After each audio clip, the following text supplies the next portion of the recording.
We are live. Good evening, everybody. We'll give folks just a moment to tune in, check those notifications, load up the stream. All right. Good evening and welcome back to Kyle Hooten Live, presented by Alpha News. I'm your host, Kyle. Tonight we're joined by Jennie Taer of the Dark Wire Investigative Foundation, who's joining us tonight to speak about anti-Semitism in America, a very timely discussion given the evolving situation right now in Israel. Jennie, thank you so much for joining us. Thanks for having me. So right off the bat, before we get into the main substance of our discussion tonight, I want to hear about this Dark Wire Foundation because it's got one of the coolest names I've seen in journalism. And I'm curious to know what that foundation does, what types of issues it reports on.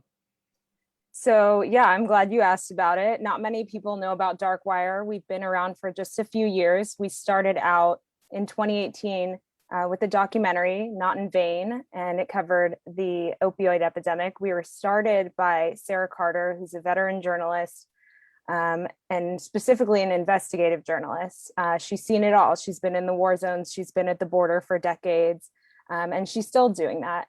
So she's with Fox now, and she started Dark Wire because she wanted to train the next generation of journalists, seeing the climate we're in right now, and trying to also use our platform to write on underreported stories. So like you mentioned, anti-Semitism is one of those, anti-Semitism and hate, because of course, what starts with anti-Semitism always spirals into other forms of hate. It never just ends with that. So we feel like that's a very important topic right now, as well as the opioid crisis issue, which we talked about in 2018, continue to cover other issues as well. We're at the border. We're covering human trafficking. So again, just covering what the media isn't showing. Mm-hmm. It seems like you're getting back to the roots of journalism, shoe leather, investigative reporting, on the ground, covering stories other people don't want to talk about. Not to go too far down this rabbit hole, but why is nobody else doing this? This seems like what every journalist should be chomping at the bit to go out and do. I don't know, it could be a number of things. If I'm speaking for my generation, maybe it's just genuine fear. I think a lot of people are afraid to go out and be brave. Journalists have to be brave. But I think we're also just so polarized that it's so hard to cut through the political noise or put your bias aside or understand, where you can have some bias, because there are certain things in this world, and I'll talk about this with anti-Semitism, that are inherently wrong, and so you have to come from an angle of compassion when you're talking to victims or people who are really at the heart of that issue. Absolutely, it's a very difficult subject to approach. Anything that involves actual human consequence, whether you're talking about some sort of hate towards an ethnic group, whether you're talking about the opioid crisis, the border crisis, you're reporting on people's lived experiences, their lives, their suffering, and sometimes their deaths. And that's always a tricky issue. Mm-hmm. But pivoting now to the main substance of our discussion tonight, anti-Semitism in America.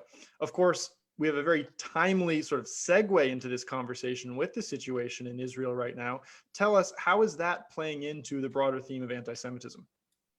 Well, I can tell you personally, I've been dealing with it all day. I've been very outspoken about it because I believe in the sovereignty of the Jewish state, and I'm a strong Zionist, which is a very core value to being Jewish. The majority of Jews are very strong Zionists.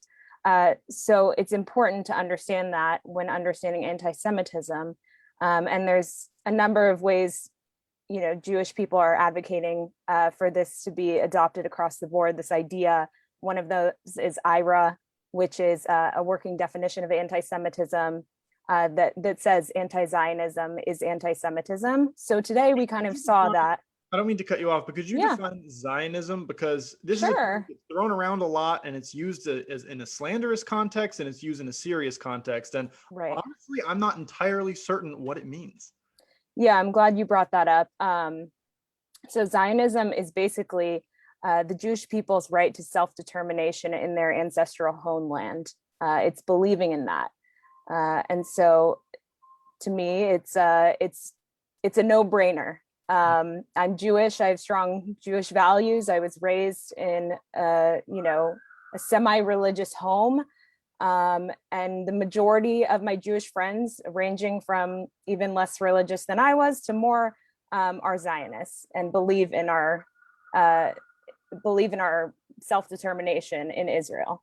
Is it Uh, similar to the concept of nationalism?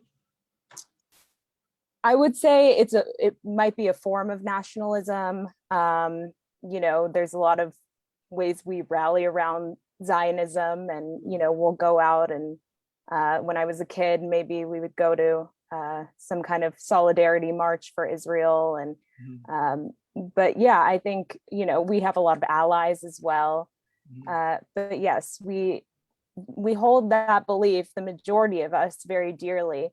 So today it was very much under attack, and our right to defend ourselves when the Palestinian leadership, Hamas, which is a terrorist organization, Mhm. um, shot rockets into Israel, into civilian areas, completely indiscriminately. And the reaction came after Israel retaliated.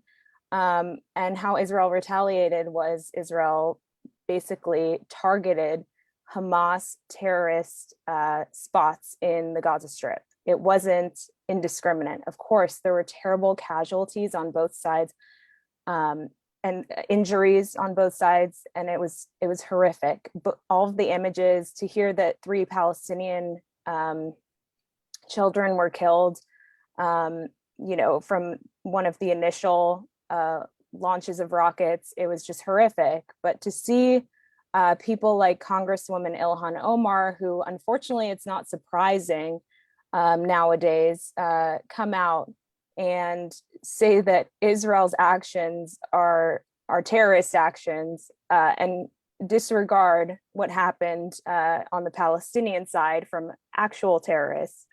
It's egregious, but again, it's not surprising.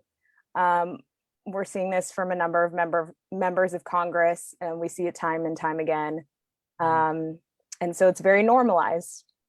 Mhm. I'm glad you bring up Congresswoman Omar because, of course, she hails from the same city that I'm currently sitting in. And this has been a feature of her rhetoric that's been extremely consistent since she first entered the public eye. It seems to go in waves of condemnation, though. She'll say something outrageous, everybody will respond to it. It'll get media traction for 12 or 24 hours, and then it goes away. Why do you think that there's such a hesitancy to condemn her rhetoric? Whereas when somebody else says something that could be interpreted as offensive, they're immediately canceled and they never have a job again. Unfortunately, I think it's a trend. If you are anti-Semitic and you are a Jew hater, um, that's mainstream, that's normal, that's accepted. It falls under a number of social justice movements now. I was actually watching MSNBC this morning, and I saw images from the riots this summer that they were replaying. And one of the girls was wearing a shirt that kind of listed all of the things that she was fighting against: racism and bigotry, and homophobia. And then one of them was Zionism, one of the words on the shirt. And just to think, it's become so normalized that that is social justice now. And to me, that is not justice. That is not social justice. Um, I think people are really misconstruing things from, especially when it comes to Jews, and our beliefs, say, for example, about the Palestinians. We strongly feel, the majority of us, the majority of Zionists, believe in the Palestinians' right to their self-determination. We just think that they should be completely free of the terrorist leadership that they are under. And that's, unfortunately, when things go really south, in the United States right now, we're seeing a lot of big issues with education. And for a while, it's been like that for Jewish education, learning about in public schools about the Holocaust, learning about Jewish culture, and that's been neglected for a while. But now we're seeing this push for critical race theory, and that was one of the points in the critical race theory curriculum that I saw that really struck me is that not only does it neglect to teach about, and this was in California, one of the hotspots for this legislation, but not only did it neglect Jewish history, it taught that Jews are privileged. And again, because I've been looking at this for a while and covering it and seeing how social justice movements talked about Jews and Zionism, I wasn't surprised. But again, it's unfortunately when you're not teaching it, when you're teaching even extreme things about Jews and Israel, this is how we have these trickle down effects, and it's completely normal. And it's normal for a member of Congress to say it, and it's normal because your teacher taught it to you in kindergarten. And yeah, that's what we're seeing now, unfortunately. I'm glad you bring up the educational angle, because the primary venue that I've had exposure to this issue was when I was in college here in Minnesota.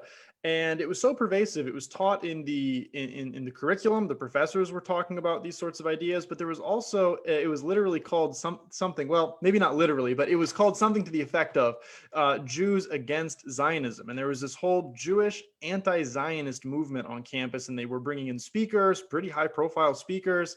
They were having students lead these marches, and I didn't understand exactly what their position was. Is that a large group of Jewish people, or is that just something that you see on these fringe liberal arts college campuses? I would say they're loud, but they're not large. So I see that the majority of Jewish people, of Zionists, strongly condemn these groups. Actually, one of them got put in their place recently because they were inciting some of the riots in Jerusalem. And I saw mostly people I follow who are Jewish calling them out. And so unfortunately, this is kind of the extreme we're seeing from some of the fringe Jewish groups, anti-Zionist groups that, you know, have joined forces with other groups, like I said, that are, you know, using the guise of social justice to put forward an agenda. So it's very sad. Unfortunately, I don't, you know, I think they're pretty loud. And I think, you know, for me, I also experienced some of that on my college campus. And it's not unusual for students to experience that on college campuses. I think I've heard from a lot of parents that, you know, they're becoming increasingly worried. They have younger children, the ones I speak to, they're becoming very worried if the college campus in the United States, if there's any that would be a safe place for their Jewish children. Mm. What does the left have to gain from this agenda? Well, I think, you know, it comes from all sides. The left has something to gain. The far right has something to gain. The Islamists have something to gain. Everyone has a stake in this, unfortunately, in Jew hatred. And many of them, you know, have been able to form alliances with each other, which you wouldn't think in some cases, like some of the white supremacists joining in with the Islamists. I mean, that's really what we're seeing. Some of that craziness happen because you can put all your differences aside because you hate Jews. So, you know, I don't know what the left has to gain from this. I think it makes no sense to me. I'm always trying to wrap my head around why we are always, you know, under attack. Anti-Semitism is the oldest form of hatred, and you know, we always rise up. We're not victims. But, you know, unfortunately, it's continued, of course, with COVID. It's increased. It's been a great way for these groups to continue to hate on Jewish people. Mm-hmm, mm-hmm, absolutely. When we talk about any sort of bigotry or hatred, we of course have to talk about the social media and the censorship angle. If you say anything that can even be vaguely interpreted as offensive to Black people or offensive to homosexuals, you're banned on all platforms. You're not going to be tweeting. You're going to lose your blue check mark. You're banned from Facebook. But that doesn't really seem to be the case with the anti-Semitism issue. Could you speak to that a little bit? Absolutely. You know, last week I was looking at this. There was a very radical communist group with a ton of young recruits, and they're, building a commune together, and they're trying to raise money for this. And Is this that black um, nationalist group in Colorado? They bought 200 acres and they're going to make some separatist state. I don't think they're black nationalists. They're actually there are no whites allowed. That I know, but they're made up of a number of ethnicities and people representing a number of different countries. And they were using Anne Frank as the example of a colonizer. Seriously. So, I mean, that's what we're seeing. It's beyond crazy, and their tweets and everything were up about that. I haven't seen them removed yet. Mhm. I know their founder about a year ago tweeted something very similar, and he's been suspended from Twitter. But Mhm. again, I mean, it's what they catch, maybe it's what certain people report. But every day, almost, it's like the Ayatollah of Iran, a genocidal dictator, is tweeting about how the Jews and the Zionists live rent free in his head, um, and horrible things about us, and goes completely unchecked. And again, I was receiving DMs all day about, from people reacting to my responses to the attacks in Israel today, and getting, pictures of Hitler sent to me and death threats. I reported those. We'll see if those people get taken off of Twitter, but I don't have a lot of hope anymore. Like you said, it's kind of it's certain things get taken off and certain things don't. It's really sad to see. And, if you're gonna, I don't really believe in censorship. I believe, people should be able to speak freely, unless they're inciting violence, which I see a lot, which I see from the Ayatollah. But Twitter does not look at that. Yeah. The most absurd thing I've seen in years is the Ayatollah of Iran having unrestricted access to Twitter and former President Donald Trump being banned from the platform. But that's a whole nother discussion. It seems like discussions around these issues, especially on social media, flare up during times of conflict in the Middle East, which leads some to conclude that the anti-Semitism is directly tied to anti-Israel sentiment, that it comes from a political perspective. Could you speak to that a little bit? Do you think that, notwithstanding the state of Israel and the conflicts occurring over there, we would still have anti-Semitism in America? I think we would. I think we do see a lot of that. We see a lot of it connected to that. For example, I believe it was Josh Peck, who's like from this show Drake and Josh, from like when we were Yeah. kids. And he posted a picture of his little son wearing a yarmulke, which is just a head covering Jewish men wear. And he was inundated with comments of free Palestine and the Palestinian flag all over his post. It's very weird. Like, people always seem to try to connect it to their agenda whenever it's related to Jews. Like I said, if they're Islamists, if they're, Hamas apologists, if Mhm. they're on the left, if they're on the right. So, yeah, we see a lot of it connected to that. But you also see a lot of just Jew hatred. I mean, Charlottesville, they were shouting, like that Jews will not replace them. That's just a fact. I mean, these are horrible things. And people will, there's a synagogue that I go to that's right down the street from me, that was vandalized with a swastika. Again, that's very normal for us. It's all completely normal. We've learned to, some of us have learned to cope with it. We have guards, we have armed guards outside of our synagogues. Sometimes we have armed congregants. Unfortunately, it's you don't know when it's going to happen, but we all know it's a ticking time bomb. And that's the really sad truth. Mhm. Mhm. What happens when the time bomb runs out? What do you think the natural trajectory of this ideology will look like in America? I'm not sure. I think it depends on which group is the rising anti-Semitic group, and now maybe they'll all just mesh together and form this disgusting alliance. But I think, we're seeing some of the worst. Like the recent years, we've had the highest numbers of anti-Semitic attacks. And we've had physical attacks on the rise too. So maybe you saw in New York, which is, where a lot of, especially in Brooklyn, a lot of visibly Jewish people live, Orthodox Jews. You can tell they're Jewish. And people will, like sucker punch them on the street and say anti-Semitic things and attack them. And, that's one of the first stories I covered was in Muncie, New York. And this was in 2019, in December 2019 during Hanukkah. And a man with a machete went into a rabbi's home and just destroyed people's lives and killed people. And actually, it wasn't until later, until there was a casualty. One of the congregants held on for months on life support.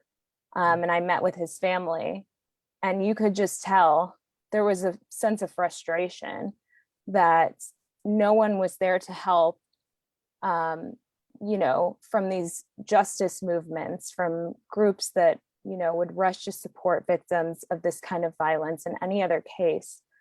So we're already seeing so much gruesome violence and attacks, and people, from a young age learning to hate Jews. That can't end well.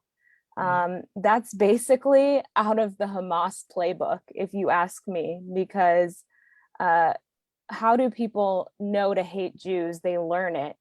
And unfortunately, that's something that I feel very passionately about, is that Palestinian children shouldn't learn to hate Jews. Saudi children shouldn't learn to hate Jews. It shouldn't be in their textbooks. It shouldn't be, something that is taught to them. And we're kind of seeing a slow movement that seems eerily similar to that here, teaching that Jews are privileged. Now, I will say in California, there was a lot of pushback from advocacy groups, and they were able to somewhat change the curriculum. But what ended up happening was the Jewish curriculum was basically just a footnote. It wasn't part of the general curriculum. It was basically to please people. Yeah. So that's the really sad, the sad truth about this too, is that, oh, we'll just do whatever to appease people and, we'll make them happy. But when people don't realize the reality, when you don't sit down with a Jewish family and see the tears in their eyes and possibly the hope. I was with this family, the family in Muncie, and they actually thought that their father would survive this. And, he was showing signs of life. I mean, he had a machete go through his skull and his brain. Okay. You don't survive that. Right. And he was holding on for months. And then he was kind of tracking, he was almost opening his eyes. And then unfortunately, not so long after, he passed away. But this is, I think we have to stand up for these people, because this is an issue that is an American issue. We should be fighting for all people to be accepted. And these kinds of issues always spiral. And I think we're seeing that now too. There's been a spike in anti-Asian hate crimes. And these are things, and they're very similar to, especially in New York, to the ones that I've seen. I'm glad you bring this up, because we actually had a viewer question that was sent to me just a second ago asking if you can relate anti-Semitism and anti-Asian violence. They're both happening in New York. They're both happening at the same time. So I don't mean to interrupt. I just want to say This is a viewer question. So I want to give a shout out to the viewer and get into this issue. Well, right. Like I said, anti-Semitism, it never just ends with that. So it's not surprising that this is where we are. It's spiraling out of control. And there's a number of factors, I would say in New York specifically, that are perpetuating this. One example of that would be the lax bail laws there.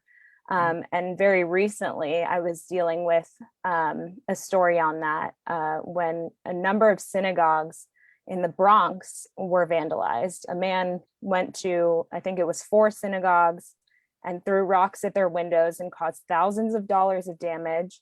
And I spoke to the rabbis, and they told me that until the victim was, excuse me, until the suspect was arrested, because he was still at large at the time after the attacks, until he was arrested, they wouldn't repair anything or try to fix anything until they knew he was off the streets. And shortly Well, there's no after, point in fixing something if he's just going to come right back and break it again.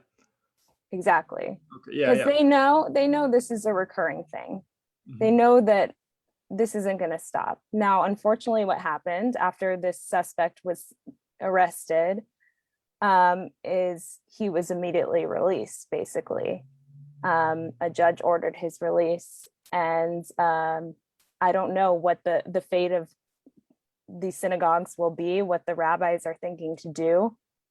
Mhm. But unfortunately, this isn't the first time that's happened. And the same case, if we want to go back to Muncie, New York, Grafton Thomas, who was the suspect who took a machete into the rabbi's home that night, has been deemed unfit for trial because of mental health issues. That's actually a trend we're seeing a lot now too, specifically with anti-Semitic attacks. So it'll be interesting to see how that maybe translates with others when we're looking at New York, for example. I mean, the New York justice system is just a cesspool of problems, so I'm not surprised to hear that there's another one in this area. When it comes to engaging with these issues as a reporter, how do you go about doing that? Because I feel like for a lot of things, there's a pre-built narrative. If you want to report on a George Floyd protest or riot, there's a pre-built narrative for that. Everybody kind of knows what they're expecting to hear. People are primed for that news. They're ready to accept it. If you want to talk about gun control issues, people are primed for that news. They know which side they fall on. You've got all the usual commentators that can come in and do a segment. But it feels like there's not a pre-built narrative for the anti-Semitism issue. And if there is, it seems like people's opinions are either not well formed or just all across the board. How do you engage with this as a journalist in an effective way? It seems very complicated. Yeah, so you have to assess all sides of the issue. But like I was saying, I mean, it's something that is inherently, it's bad.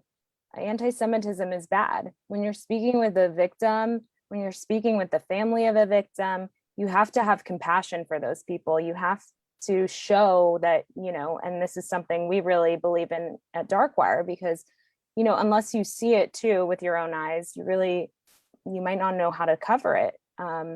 So that's something we believe in a lot. I mean, I was just down at the border. I had never been before. And when I, saw what I saw, when I saw the migrants crossing and the dangers that were around us, it was heart wrenching. It was just, it was really hard to see. And then I felt like I had a whole new perspective on it.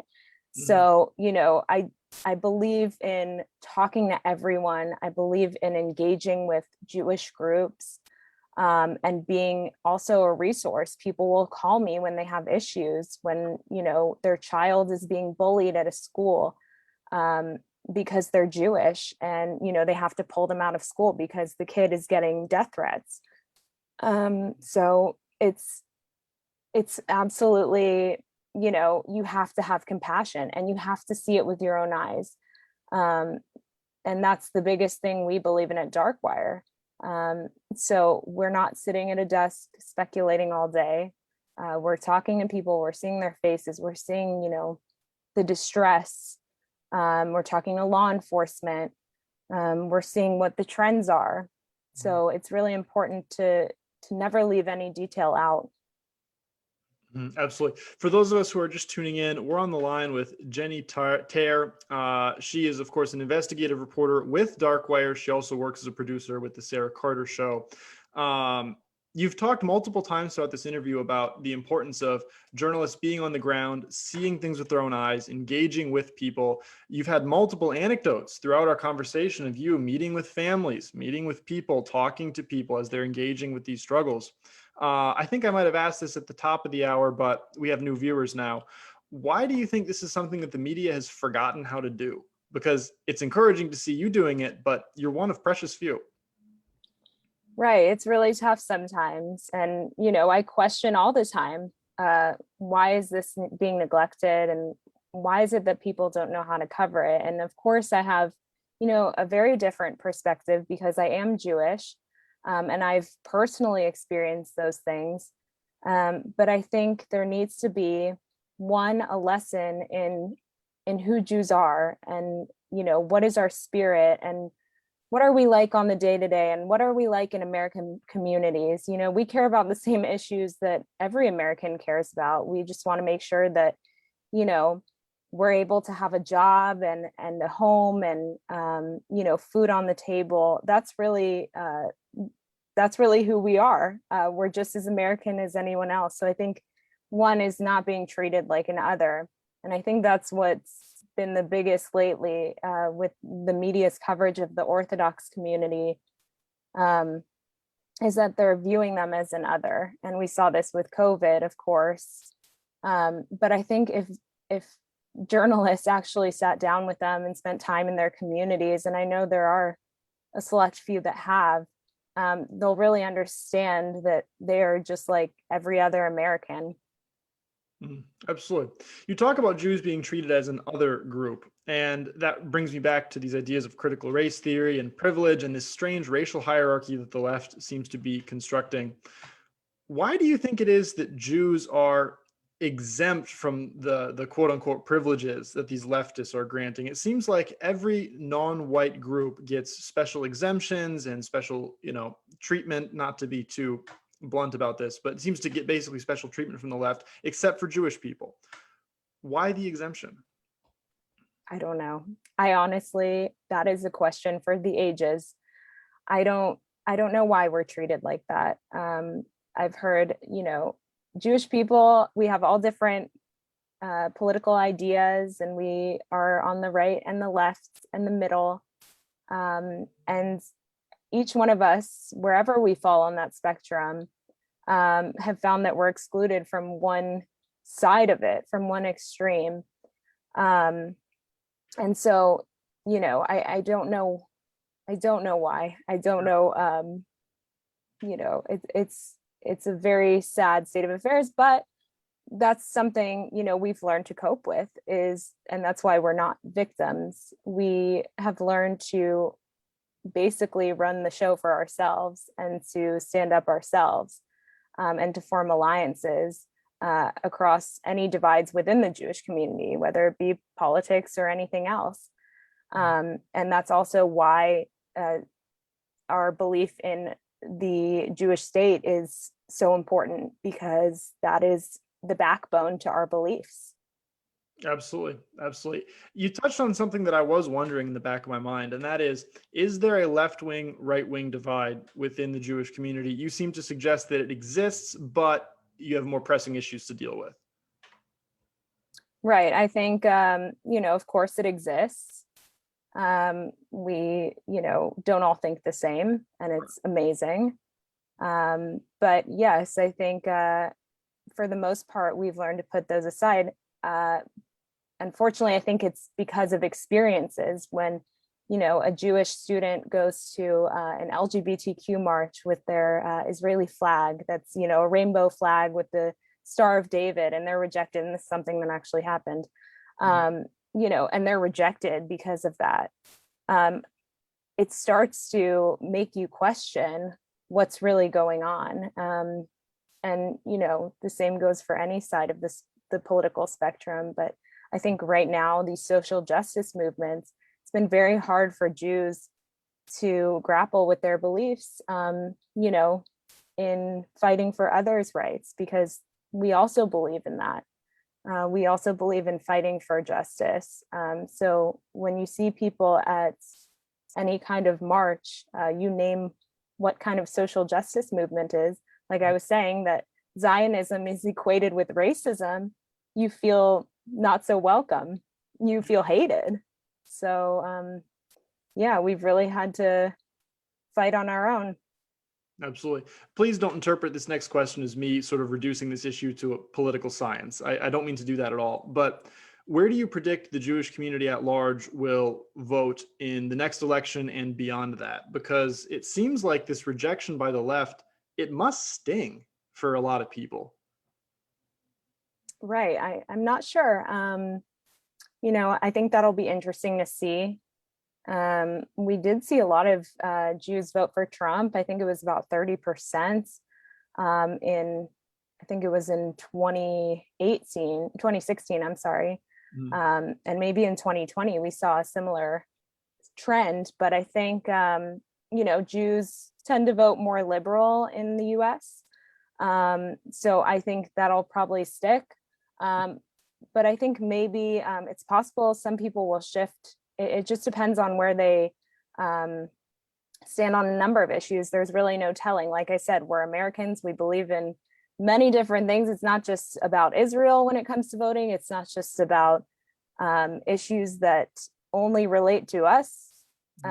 So there's really no telling what could happen. But, we're seeing that those fighting for justice, for social justice, have also come out and said, well, this doesn't mean I, don't stand against things like BDS, the boycott of Israel. So we've seen that from like Andrew Yang, for example, who's running for mayor in New York. So, I think maybe we'll see more bold statements about the issues of anti-Semitism. Mm-hmm. Absolutely. Absolutely. One of the last questions I have here for you, you named Andrew Yang specifically as a Democrat who is not pro BDS. What other key political figures are you watching as you report on anti-Semitism in America? Yeah, so we touched on this earlier. Of course, the Squad. Yeah. They always have something great to say about Jews and about Israel. So, unfortunately, their reactions are very predictable, and they are supporters of BDS and those anti-Semitic movements. So definitely watching them. What I would like to see, I think, from the Republican side is, I know when there was a push against Congresswoman Marjorie Taylor Greene, again, the push to remove Congresswoman Omar of her committee assignments, that came up again from Republicans, but now it seems like that's died down. I was just thinking about that today. So, that would be important too, is really standing up when on both sides there's hate. Absolutely. Absolutely. If people want to stay engaged with these issues, follow your reporting, keep up with this beat, where can they do that? Obviously, Darkwire would be one resource. Yeah, Darkwire. You can follow us on Twitter at Darkwire Reports, and you can follow us on Facebook. We're the Darkwire. You can follow me on Twitter, Jennie Taer. I follow a bunch of amazing reporters on this issue, so you can just go through there and find them. But yes, I hope you really stick with me on this issue, because I think it's important for all Americans to keep on top of. Absolutely.